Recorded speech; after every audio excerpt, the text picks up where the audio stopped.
replay so I know you're here. What's up, Warrior? Hey, welcome back to the Warrior Movement Podcast. And today I'm going to talk to you about how to explode your sales team by 700%. So if that sounds like something interesting to you, if you're not subscribed yet, be sure to subscribe to this podcast on Spotify, YouTube, wherever that you're watching it. And share this if that sounds like something interesting to you. So I just got back from a business conference. We're out in Florida with 600 sales leaders. And one of my colleagues, one of our partners, her name is Angie Bloom Hewitt, went on stage and trained a secret that I want to share with you. I took a lot of notes on this. That's going to be helpful for you if you're in network marketing, if you're in any type of business that requires sales teams. It's huge. But I've had the opportunity to be able to watch Angie be able to grow her sales team by 7 times, more than 7 times, in a matter of like 6 months. It's been phenomenal. Her and her team are just exploding and expanding, and success leaves clues. So what I want to share with you today is that warriors recruit like Marines. And what does that exactly mean? Well, there's 3 aspects of what I took notes on that Angie and her team has been doing that's put them on top of the charts. So number 1 is this. If you want to be a master recruiter, if you want to explode your sales team, understand that the first point is you have to set a major vision that'll captivate the people that you're looking for. You see, people join people. They don't join companies. They don't join products. They don't join comp plans. People join people. So if you want to explode your sales team, if you want to attract leaders, the question to ask is this: what kind of a vision do you have? What kind of a vision do I have that'll sell this leader? You see, leaders follow stronger leaders. So it's called the law of the lid, John C. Maxwell and his 21 irrefutable laws. So if you're not seeing big leaders come into your business, check yourself and think, is my vision captivating enough? I tell people that you want to set a God-sized goal, something huge, something you want, something so big it requires God to bail you out. So how big is your vision? I remember I spoke with Angie, and she shared with me very clear what her vision was. She was telling about how she envisioned her team to expand all around the world. She was telling me about how they were going to be traveling together. Like, she put it down to a very specifically, she wanted amazing women in her team, right? She knows exactly who she's looking for. So if you want to explode your sales team, think to yourself as the leader, what is your vision? Is it big enough? Is it something that if your target market were to hear, that they'd be like, I want to be a part of that? Because if yes, awesome. If no, you might want to retune that. So if you're still with me on this, you're watching this live, put a 1 in the comments. If you want to recruit like the Marines, if you want to explode your sales team, start with your own vision. Okay.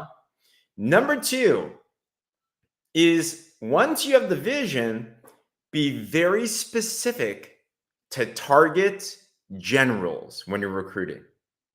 Now, I believe that a general is someone that's not necessarily someone that's done a lot of business before. They're not someone that's like a top money earner, while they can be.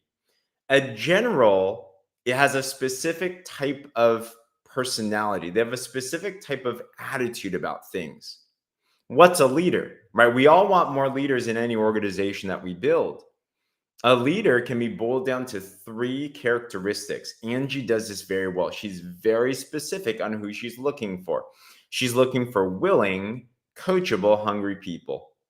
Willing to do whatever it takes, coachable to learn whatever they need to, and hungry to take the action on their own accord. So when you're scouting out for your generals, your leaders, you have to think, if you're like a military scout, if you're a Marines recruiter, they target very specific types of people because they know the vision, and they know in order to achieve the vision, they need a very specific type of person. So who are you looking for? What characteristics are you looking for? Willing, coachable, hungry, yes, but what else are you looking for? Are they moms? Are they established business owners? Are they people that have had experience in your profession? Like, are they in a certain place in the world? Like, who are you looking for? For me, for example, I know that in the Warrior Movement team, I'm looking for people that are kingdom minded, meaning they love people, they're servant leaders, they're innovative, they have a high work ethic. They're people that are willing to learn things that they're uncomfortable with. James says professionals who never stop growing. Exactly. So you want to look for specific attributes, because if you don't know what you're looking for, you're not going to be able to get what you want. So Angie, number one, she had a big vision that captivated the people that she was looking for, right? Number two, know who you're looking for. Scout out the generals very specifically. You have to choose. That's one of the hardest things. I don't know if you would agree with me. One of the hardest things for me to do is decide and to cut out groups of people. I want everybody. I think my product, my business can help everybody in the world. And while it can, it probably is not the best way to do it. Unless you're Google or Apple and you got decades to spend, the faster way is if you decide exactly who you're looking for. And here's a hint on this, by the way. Usually, the best types of people that you're looking for are people that are just like you, maybe a step behind or so. They're people just like you. They have the same values, the traits, the life experiences, and everything. Okay. So, number two, if you want to recruit like the Marines, choose to target only generals. Now, you're going to sort through a lot, but you're going to find them. Okay. And number three, I think this is probably one of the most important points. This is why I've seen that Angie has not been able to just recruit others, but that they're able to launch well too. There's a difference between recruiting someone into your team versus them actually engaging and doing something in your team. Number three is set upfront expectations with your new leaders on what you're looking for. I think so many times, I'll just speak on my behalf. I'm just happy that someone partners. I'm just happy that someone joins. I'm just happy that someone buys. But if you want to have a healthy relationship, whether it's in your business or it's in a friendship or even if it's in a marriage, upfront expectations are super crucial. You have to teach people what you're looking for. You have to teach people how you want them to treat you and how you're going to treat them. So I know one crucial thing that Angie does and any single top leader does if you want to explode a sales team is they know who they're looking for. They have a big vision, but at the moment that they start working with, or even before they work with somebody, Angie is very upfront. And she says, hey, I'm looking for this, this, this. If you're willing to do that, it's all gravy. If you're not, we might not be good for each other. She's willing to decline a leader. She's willing to decline a partner if they're not willing to meet upfront expectations. James says buying and saying yes is the beginning, not the end. Exactly.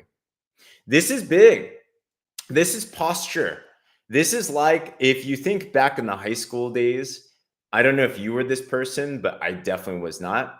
There was always that girl or guy that was like the hot stuff, right? They were the one that everyone wanted to be around. They were the one that everyone was crushing on.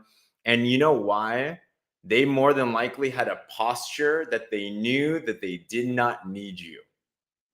They knew who they were. They knew their value. They knew that they could choose. They didn't have to beg. So if you as the business leader, you as the warrior know that your value, your worth, what you're bringing to the marketplace, what you're bringing to other people, if you treat yourself as such, and then you convey that and you communicate that with upfront expectations, you're going to see a couple things happen. Number one, you will see some people say, I can't commit to those standards and I'm just going to, I'm going to be for you. That's true. But you know what you're also going to say? You're going to see people that say, I've been looking for someone with standards. I know exactly what they are, and I align with what you're doing. So if you're upfront with your expectations of when you partner with somebody, what you're going to find are more people that are who you actually want to work with, that buy into your vision, that have the characteristics of who you're looking for, that will actually not just join you, they'll launch with you, they'll expand with you. And I'm telling you, it is so much more fun to work with a couple of solid people that are aligned with you than a whole bunch of people that you're just trying to drag around and hope and pray that something's going to change. Going to get an amen on that. I'm sure someone's experienced that before. So I hope this was helpful. 3 things. Cast your major vision. That'll captivate your generals. Number 2, scout for your specific generals itself. And number 3, set up expectations with these generals, with these leaders. You do these 3 things. That's how Angie was able to expand her sales team by 700%. And I believe that's going to help you as well too. All right. So if that was helpful, be sure, if you're not yet subscribed to my podcast, be sure to do that. Spotify, Apple, YouTube, wherever. Leave your thoughts in the comments below as well too. I'd love to hear what you're getting from this. And other than that, we'll talk to you on the next one. Warriors out.